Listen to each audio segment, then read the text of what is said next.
انگریزوں کی کوٹھیاں تھیں. ایک انگریز اپنے دفتر میں بیٹھا کام کر رہا تھا، لکھت پڑھت کا، حساب کتاب کا. اس کا ایک مسلمان غلام، چوکیدار، ملازم دوڑتا ہوا آیا. کہنے لگے جی کوٹھیوں میں آگ لگ گئی، اور آگ کوٹھی آپ کی کوٹھی کی طرف آگ بڑھتی چلی آ رہی ہے، ہوا کا رخ ادھر ہے. میں نے عرض کیا نا ہوا رکی ہوئی تھی، 29 رمضان کو حبس تھا بہت زیادہ، اور ایسے ہوا رکی ہوئی تھی. آپ حیران ہوں گے اس ٹرالے کے نیچے کے ٹائر ابھی تک ویسے پڑے ہوئے ہیں، وہ نہیں جلے، نیچے والے ٹائر نہیں جلے. ہوا کا رخ ایسے اوپر، پیٹرول تھا نا، اوپر اڑتا اڑتا ہواؤں میں فضاؤں میں کھڑا ہوا تھا. اگر خدا نہ خواستہ ہوا کسی طرف کی چل رہی ہوتی تو آگ اس طرف چلتی.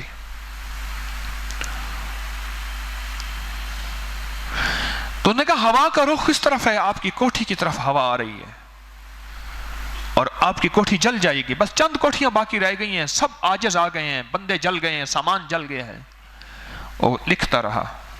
اس نے پھر ادھر سے آ کے کہا، انہیں شاید سنا نہیں. انہوں نے کہا آقا کوٹھی جل گئی، نقصان ہو گیا، بچا لو. اس نے کوئی توجہ نہیں دی. اس نے پھر کہا تو اس نے بڑی بے توجہی سے کہا جا کے گھر بیٹھ جا، آگ نہیں چھو سکتی، میں نے مسلمانوں کی ترتیب پہ اپنے مال کی پوری زکوٰۃ دی ہوئی. جا. واہ مولا صدقت یا رسول اللہ، صدقت یا رسول اللہ. رسول اللہ کرم دی ایک نگاہ فرماؤ، رسول اللہ کرم دی ایک نگاہ فرماؤ، میرے سولاں دے درداں دی دوا فرماؤ، میرے سولاں دے درداں دی دوا فرماؤ. جا کے بیٹھ جا، کوئی آگ نہیں چھو سکتی مجھے، میری بنگلے کو، میری کوٹھی کو. میں نے مسلمانوں کی طرز پہ اپنے مال کی پوری زکوٰۃ دی ہوئی ہے. وہ بندہ چلا گیا، اور جب گیا جا کے دیکھا تو اس کے بنگلے اور کوٹھی سے پہلے آگ بجھ گئی تھی، اس کی کوٹھی بنگلہ بچ گیا تھا. آگ کیوں آتی ہے؟ ناراض ہے، ناراض ہے. زکوٰۃ دینے والے کو، زکوٰۃ لینے والے خود دینے والے بن گئے، دینے والے لینے والے بن گئے، ہر بندہ. مجھے ایک بندے نے عجیب بات کہی، مجھے کہا آپ نے محسوس کیا اگر کوئی چیز بانٹنے تو لوگ لائن کیوں لگا لیتے ہیں؟ میں نے کہا نہیں، مجھے سمجھ نہیں آ رہی آپ کیا کہنا چاہ رہے ہیں. کہنے لگے اگر کوئی چیز آپ بانٹنا شروع کر دیں لوگ ایک پل میں ایسے لائن لگ جاتی ہے. میں نے کہا ہاں. کہہ رہے کیوں؟ میں نے کہا بتائیں آپ. کہنے لگے جس معاشرے میں دینے والے کوئی نہ ہو اور تھوڑے ہوں تو اس معاشرے میں سارے لینے والے بن جاتے ہیں. جس معاشرے میں دینے والے کوئی نہ ہو یا کم ہو اس معاشرے میں سارے لینے والے بن جاتے ہیں. کیوں؟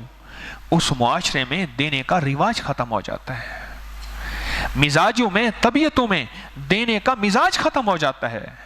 ہر بندہ کہتا ہے لینا زندگی ہے، دینا زندگی نہیں ہے. بیٹیوں کو حق دینا زندگی نہیں، بھائیوں کو حق دینا زندگی نہیں، بیوی کا حق دینا زندگی نہیں، ماں باپ کا حق دینا زندگی نہیں، معاشرے کا حق، غریبوں کا حق، حکومت کا حق بھی دینا زندگی نہیں.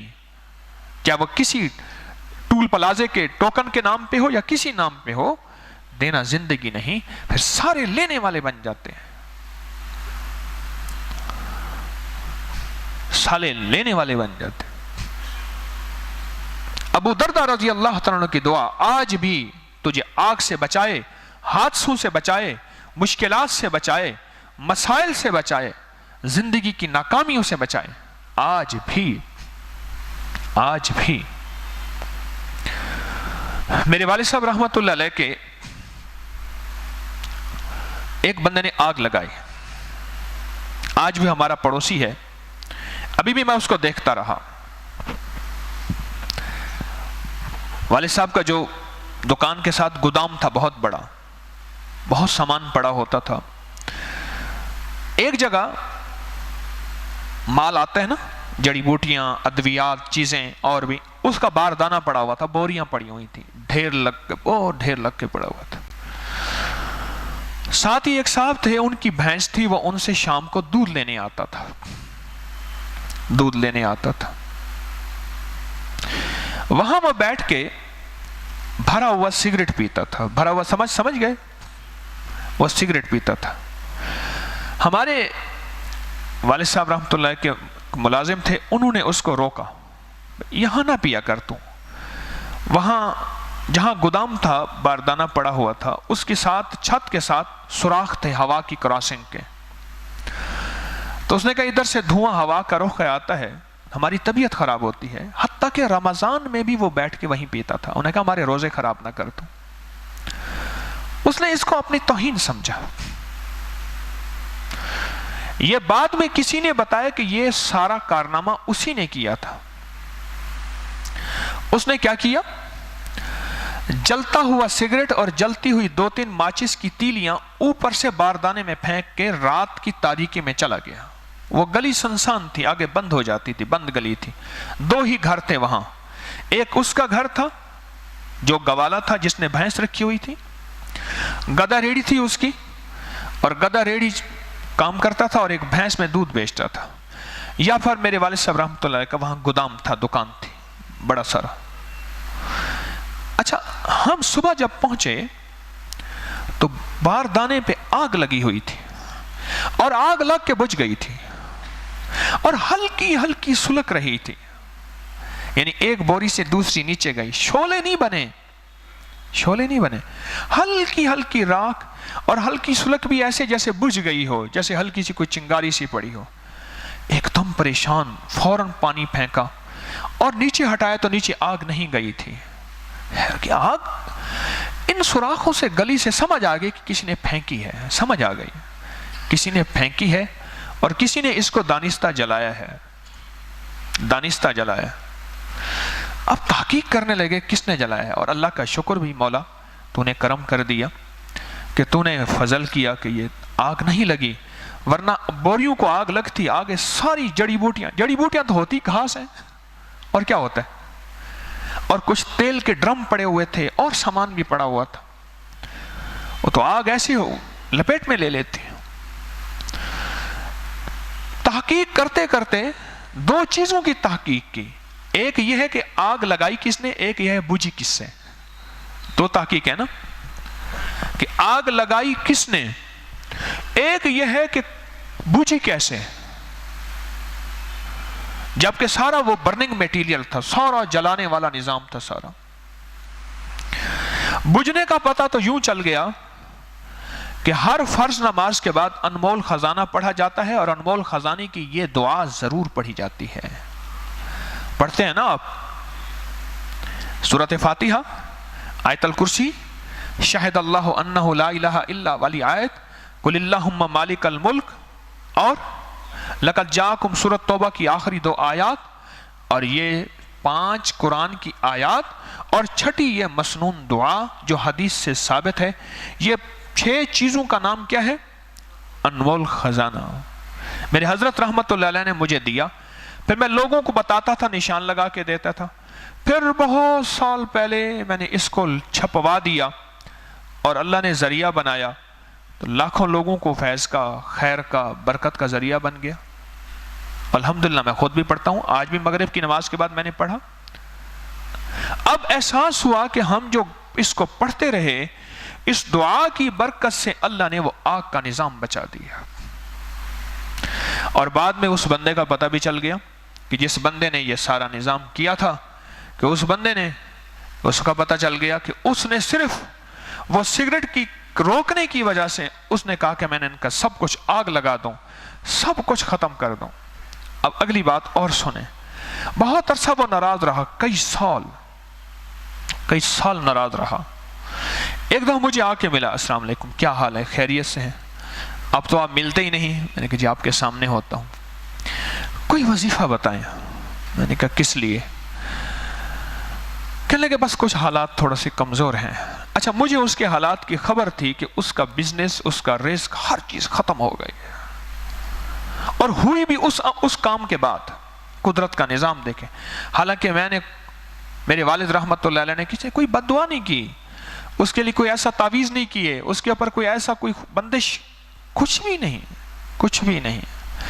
بس وہ ان بطش ربک لشدید، قدرت کی طرف سے کوئی ایسی پکڑ آئی کہ اس کا سب کچھ چند سالوں کے اندر ایسے ایک دم چلا گیا. حالانکہ وہ بیرون ملک کما کے آیا تھا، اس نے اپنی بہترین کوٹھی بنائی، آگے فرنٹ پہ مارکیٹ بنائی، دکانیں بنائیں، اس کا کرایہ اور بہترین گھر اور اس کا بہترین زندگی کا نظام اچھا، بہت اچھا، سب کچھ ایک پل میں ایسے لپیٹ میں آ گیا.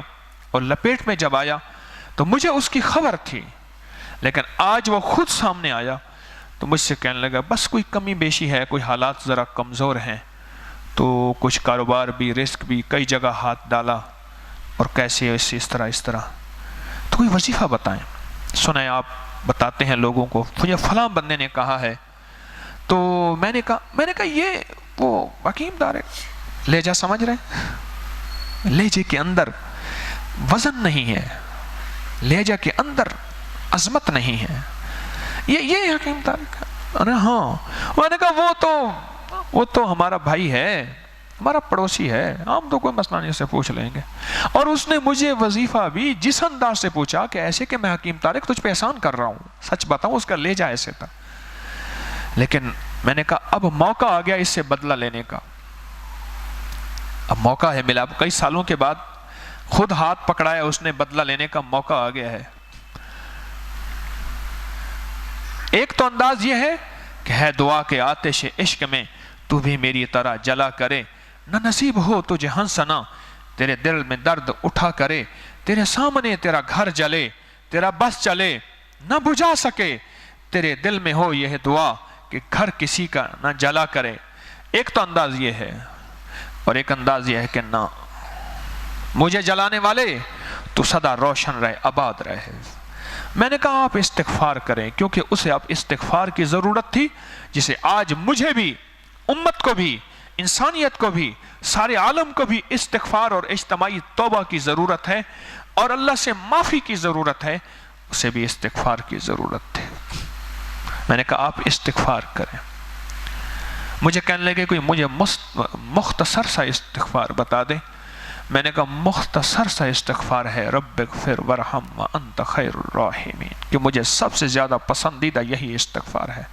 یا پھر اس سے مختصر ہے تو استغفر اللہ العظیم، استغفر اللہ العظیم، یہ پڑھ. لیکن اگر یہ پڑھ لیں گے رب اغفر ورحم، قرآن کی آیت ہے یہ، رب اغفر ورحم، سورۃ المومنون کی آخری آیت ہے، سورۃ المومنون کی آخری آیت ہے، رب اغفر ورحم وانت خیر الراحمین. میں نے اس سے کہا میں کہ یہ پڑھ لے، یہ پڑھ لے. بحیثیت امت آگ لگی ہوئی ہے، اور سب سے بڑی آگ جو لگی ہے خیانت کی آگ لگ گئی ہے، خیانت کی آگ لگ گئی، ہماری ہڈیوں میں رچ بس گئی ہے. جب امت میں دینے والا کوئی نہ ہو تو سارے لینے والے سمجھتے ہیں کہ شاید ہمارا حق ہے، اسے خبر نہیں کہ میں خود دینے والا ہوں. اور جب یہ مال اس کے اندر آئے گا وہ تباہی مچا دے گا، اوئے ہوئے ہوئے، وہ تباہی مچا دے گا. دارالعلوم کراچی کے بزرگ فرماتے ہیں ہمارے رشتہ داروں میں ہم نے دیکھا کہ کچھ ایک خاندان ایسا تھا، اور کہنے لگے اب بھی ہے وہیں انڈیا میں ایسا ہے کہ جو جیسے مال بھی آیا انہوں نے لیا، تو پھر اس کا انجام کیا ہوا؟ ان کے ہاں خون ریزی، مقدمات، بیٹوں کی کمیاں، اور ہیں تو ان کے اندر علتیں اور بے شمار عیب اور بربادی اور بدماشی اور فحاشی اور مشکلات اور مسائل، اور زندگی تنگ ہے اور زندگی عاجز ہے. مال آیا، جیسے آیا، جس طرح آیا، لقمہ اپنا ہے یا غیر کا ہے، کھیت اپنا ہے یا غیر کا ہے، آیا، حدود کا خیال نہیں رکھا، آیا، اس کا انجام یہ ہوا نسلیں برباد ہو گئیں،